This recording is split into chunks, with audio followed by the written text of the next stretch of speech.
कल रात्रि मैंने बड़े असाधारण स्वप्न देखे जो मुझे कुछ संकेत दे रहे थे।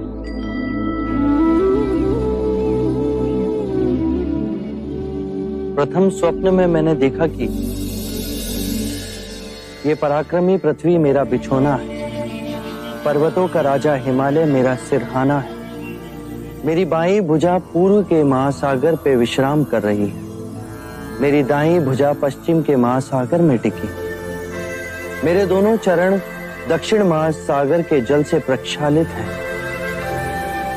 दूसरे स्वप्न में मैंने देखा कि मेरी नाभि से त्रिया नामक घास का तिनका उगा और बढ़ता ही रहा जब तक उसने बादलों को ना छू लिया। तीसरे स्वप्न में मैंने देखा कि हर रूप, हर वर्ण, हर रंग के असंख्य मनुष्य मेरे चरणों में अंजलि दे रहे हैं। चौथे स्वप्न में मैंने देखा कि चारों दिशा से 4 अलग रंगों के पंछी उड़ के मेरी ओर आए, पर मेरे समीप आते ही उनका रूपांतरण हुआ। वो अपने विभिन्न रंगों को त्याग शुभ्र श्वेत रंग के हो गए। ये इस बात का सूचक है हर रूप, हर रंग के लोग मेरी शरण में आएंगे बिना किसी भेदभाव के। पांचवें स्वप्न में मैंने देखा कि मैं एक गोबर और लीद के पर्वत के नीचे खड़ा हूं। फिर मैं उस पर्वत के शिखर पर चढ़ा और लौट कर नीचे आया, पर मैं मलिन नहीं हुआ। यह संकेत देता है कि मैं जीवन की दलदल में रहकर भी पुनीत रहूंगा। आपके सपने तो हमें समझ ही नहीं आए। मैं भी इन स्वप्नों का अर्थ ढूंढ रहा हूं। मेरे अंतर मन से एक स्वर उठ रहा है कि मैं सद्धर्म का मार्ग पाने वाला हूं। पहले ये खीर तो खा लीजिए।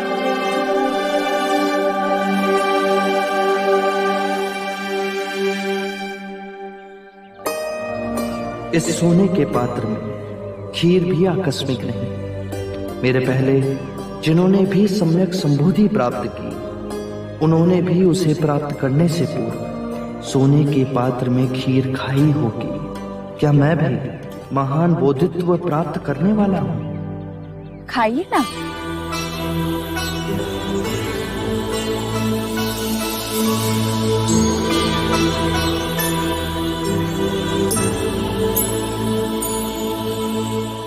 क्या ये स्वर्ण पात्र तुम मुझे दे सकती हो? अवश्य। तो चलो मेरे साथ, मुझे एक परीक्षा लेनी है।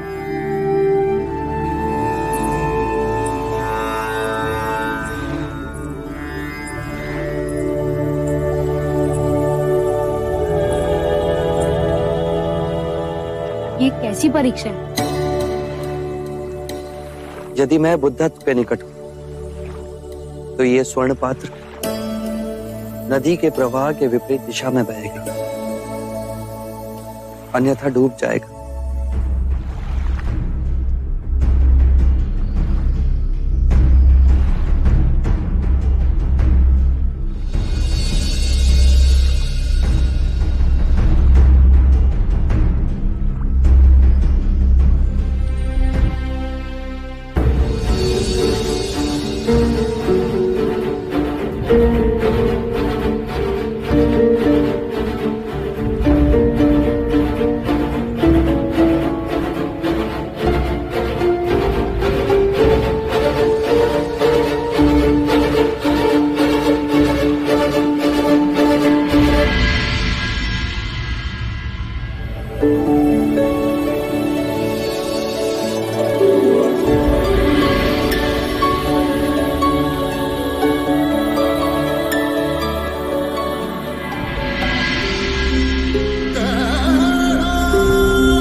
चाहे मेरी चमड़ी झुलस क्यों ना जाए, चाहे मेरे हस्त क्षीण क्यों ना हो जाए, चाहे मेरी अस्थि चूर चूर क्यों ना हो जाए, पर अब मैं अपनी साधना के आसन से नहीं उठूंगा। केवल ज्ञान प्राप्त नहीं तो मेरे प्राण जाए।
यदि परम सत्य तूने पा भी लिया तो तेरा विश्वास करेगा कौन? तो बुद्ध के सिंहासन पर गई, इतना अहंकार तुझमें जाना कैसे है? मैं स्वयं धरती को अपना साक्षी बनाता हूं। आज ये पृथ्वी साक्षी होगी कि सिद्धार्थ ने मारा को कैसे पराजित किया।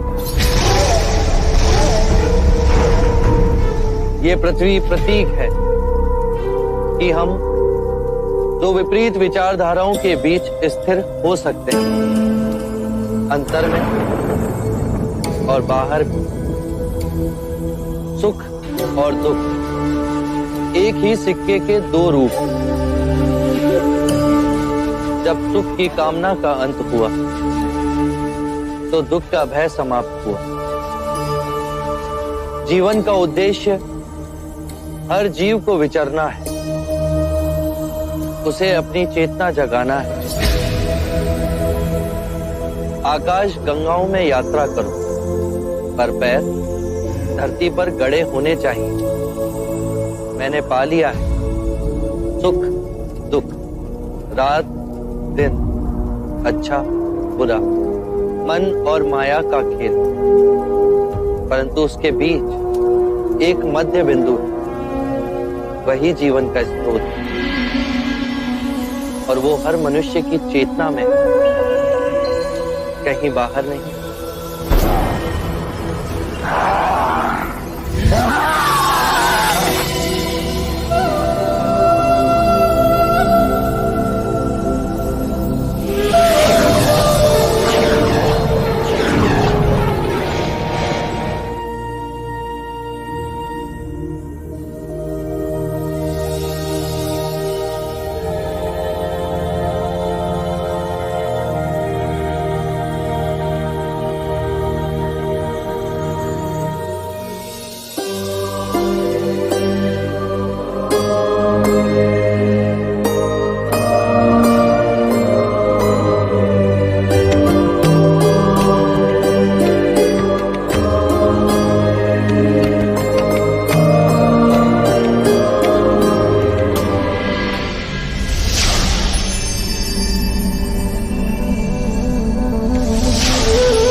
जो सिद्धार्थ नश्वर था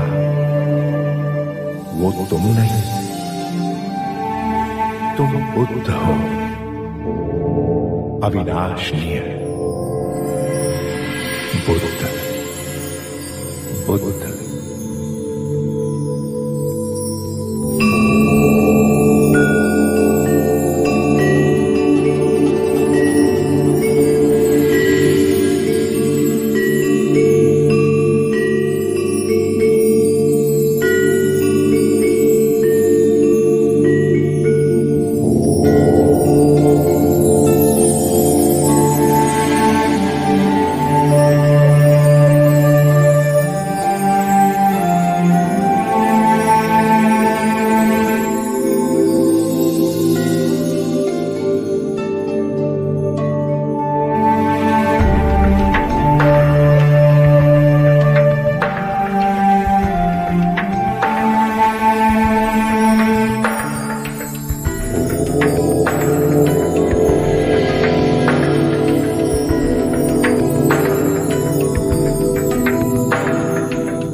अब तक अनेकों फूलों की वर्षा मुझ पर हुई, पर आज पहली बार मैंने एक फूल को जाना, अंतर्सात किया।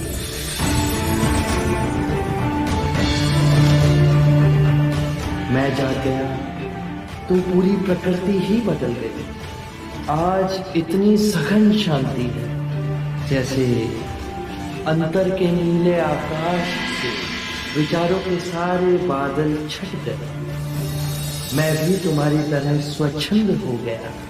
टूट गए सारे बंधन, मिट गए वो अंधेरे जिनमें इतने वर्षों भटका। गहरी नींद में सोया था और अब जाग गया।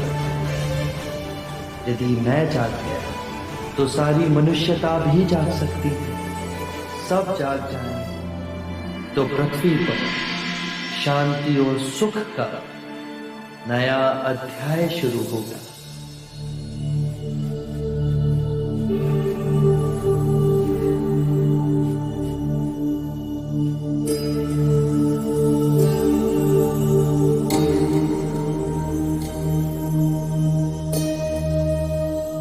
ये हमारे जोगी नहीं, ये तो कोई देव दिखते हैं।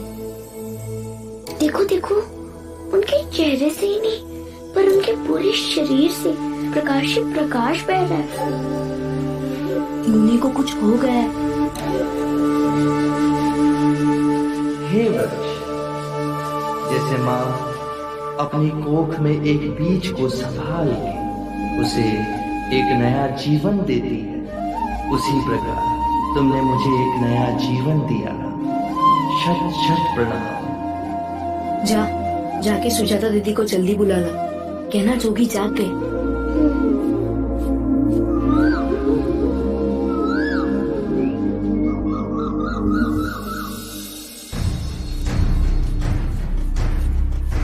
दीदी क्या हुआ? दीदी जोगी को कुछ हो गया है। क्या हुआ उनको? दीदी उनका चेहरा पीला हो गया है और उनके आसपास इतना प्रकाश है, उन्हें कुछ हो गया है। हे ईश्वर, कहीं फिर अस्वस्थ न हो गए? जल्दी चल।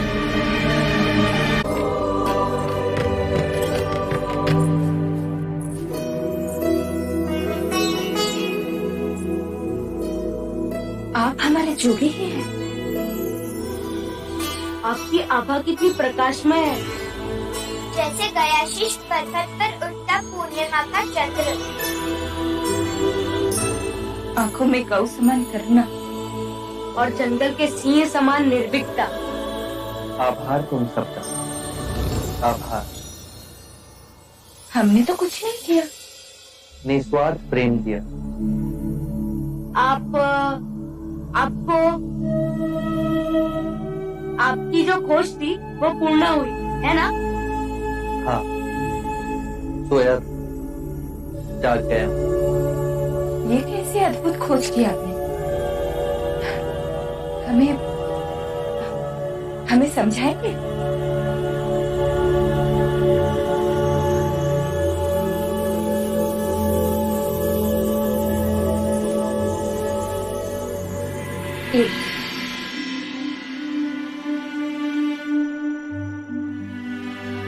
पहले आप तो ले लेते। प्रेम बांटने से बढ़ता है। ये लीजिए।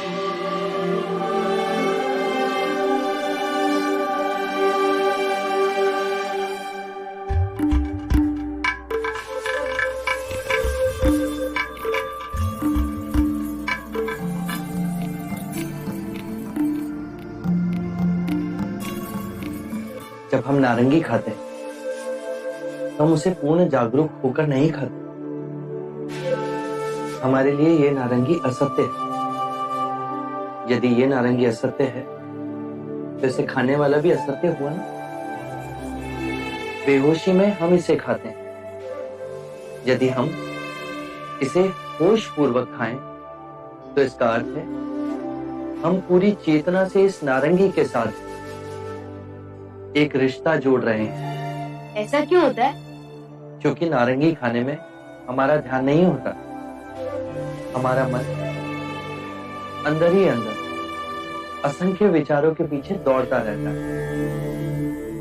आने वाले कल की चिंता, बीते हुए कल का रोना।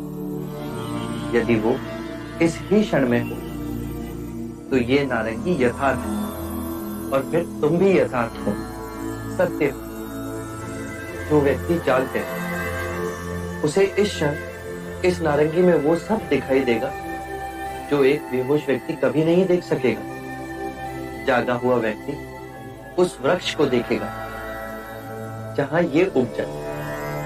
वसंत ऋतु में उस वृक्ष पर खिलते हुए फूलों को देखेगा। धूप को उस वृक्ष को पालते हुए देखेगा। वर्षा की बूंदों को उसे सींचते हुए देखें। पूरी प्रकृति इसमें समाई। कितनी सरल सी बात, लेकिन ये हमें क्यों नहीं समझ आई? ये समझते नहीं, इसे अपने हृदय से देखना पड़ता है। इस नारंगी में और हमारे जीवन में समानता है। बताओ, इस नारंगी में कितनी भागे? उसी प्रकार हर दिन में 24 घंटे होते हैं। 24 घंटों को होशपूर्ण इस तरह से जीना जैसे इस नारंगी की एक एक भाग का रस चखना। दिन के पल को चेतना में जियो। जो पीछे चला गया उसका ना राग मन में और ना ही आने वाले कल के सपनों की नींद में मूर्छित। इसी क्षण में पूर्ण जियो।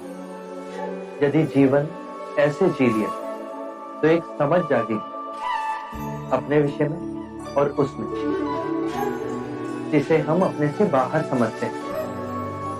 यदि ये समझ जागेगी तो हमारे अंदर करुणा और प्रेम का भाव स्वाभाविक जागेगा और उस करुणा और प्रेम हम एक दूसरे को स्वीकार करेंगे। हम स्वयं जान जाएंगे कि हम में और अनेक में कोई भेद नहीं। एक ही चेतन, एक ही स्रोत। अब इसे खाइए।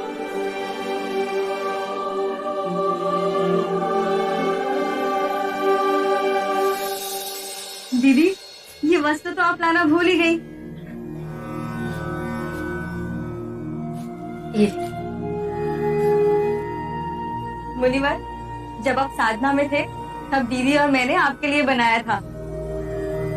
अहो भाई, तुम सबसे मुझे इतना प्रेम मिला। सुजाता ने मुझे खीर खिलाई। स्वाति ने मेरे लिए कुशा का आसन बनाया। अब ये वस्तु, अब जाने का समय हो गया। क्या आप हमें छोड़ के चले जाएंगे? आप आज अभी तो ना जाएंगे। वो आज नहीं जाएंगे। जोगी की बात ही नहीं समझी तुमने। इसी क्षण में जियो। जब तक वो नहीं जाएंगे तब तक तो वो हमारे साथ ही है। आज की नहीं मिली।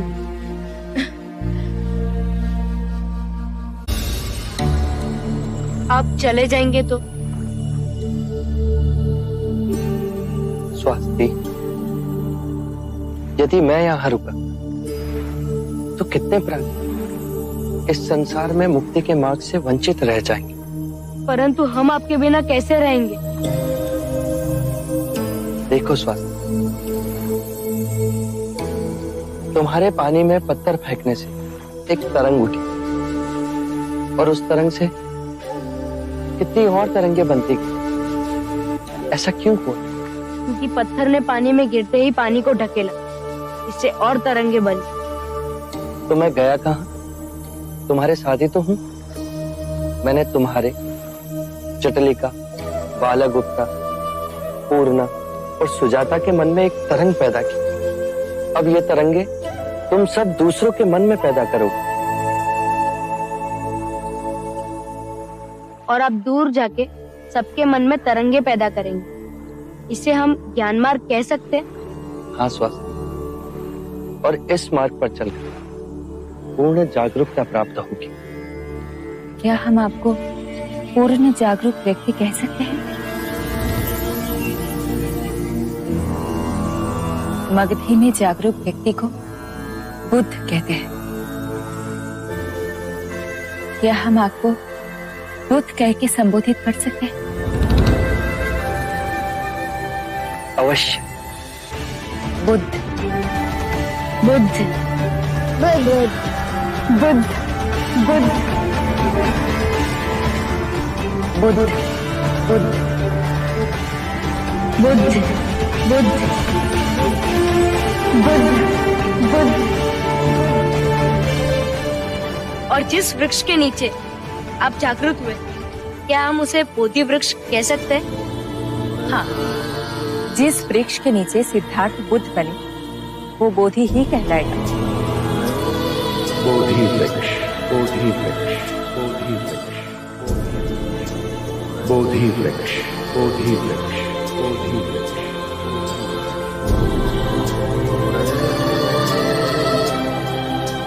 जिस सत्य को मैंने पा लिया अब वो मेरी ही नहीं, सारे संसार की संपत्ति। अब वो संपूर्ण मानव जाति को उपलब्ध होनी चाहिए।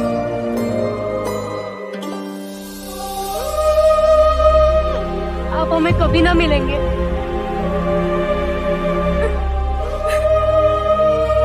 मैं तुम्हें वचन देता हूं, हम फिर मिलेंगे। मैं उरुवेला अवश्य लौट कर आऊंगा। मेरे इस मार्ग की खोज में आप सब मेरे सहयात्री।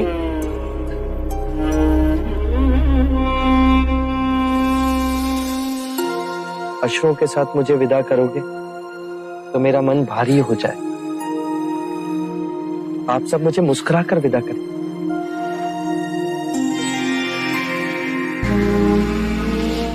हम बनेंगे आपके तरंगे। हम बनेंगे आपकी तरंगे। हम आपकी बात सबको बताएंगे।